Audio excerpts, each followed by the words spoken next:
Olá, tudo bem? Eu sou o Guilherme Monks, sou um dos fundadores do Supéria Conhecimento Compartilhado.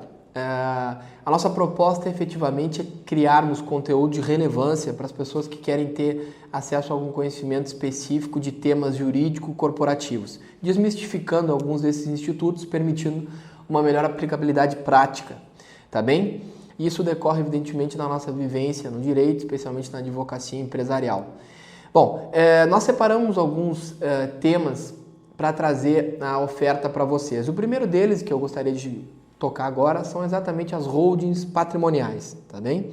As holdings patrimoniais são figuras jurídicas aptas, não é, para efetivar proteção ao patrimônio pessoal dos instituidores e também, por que não dizer, o patrimônio pessoal familiar. Por outro lado, elas ainda permitem, as holdings, que se faça um efetivo planejamento tributário, organizando a incidência tributária das relações desses bens para que ela seja, dentro da lei, a menor possível. A gente ainda pode falar de uma proteção ao próprio patrimônio, na medida que eu posso falar que existe uma blindagem desses bens, desde, evidentemente, que não haja nenhum ato ilícito, não é?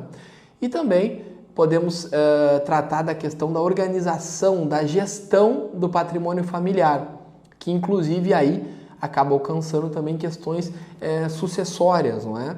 Então é como se fosse possível ainda em vida os autores, os instituidores da holding, regrar como as coisas vão ocorrer na medida legal, evidentemente, quando da sua passagem, ou até mesmo em vida, regrando como os sucessores devem se relacionar entre si e com relação ao próprio patrimônio.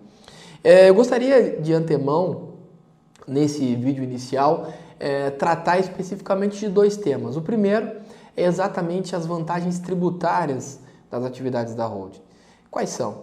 É preciso entender de antemão que, na medida que a holding é criada, os titulares, os proprietários desses bens, os entregam à pessoa jurídica que é criada, pagando as suas cotas com esse patrimônio.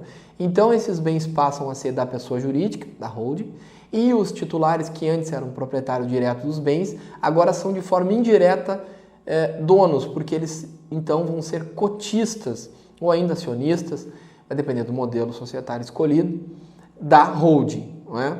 E na medida que isso ocorre, passa então a holding a exercer atividade econômica com relação a esses bens. Então, se por exemplo ela oferir alguma renda com locação, a receita vai ser tributada enquanto pessoa jurídica, com incidências próprias específicas e na grande maioria das vezes mais benéficas do que aquelas incidências normais de pessoa física, como imposto de renda, por exemplo, e por aí vai. Um outro aspecto que eu gostaria de trazer aqui é essa possibilidade de melhor organização do patrimônio familiar. Na medida que eu junto todos os bens, os colocam na holding e permito que então os sucessores, junto com os instituidores da empresa, da holding, participem disso, se organizando com relação às cotas, participações, direitos de cada um, possibilidade de saída, de entrada, as relações que terceiros vão ter com esse patrimônio, por exemplo, se um filho casa, se esse terceiro vai participar, se não vai. Então é possível legalmente colocar regras de impenhorabilidade, incomunicabilidade. Ainda é possível aos instituidores da holding, por exemplo, fazer doações se reservando ao usufruto para poder ter participação na distribuição de resultados, por exemplo.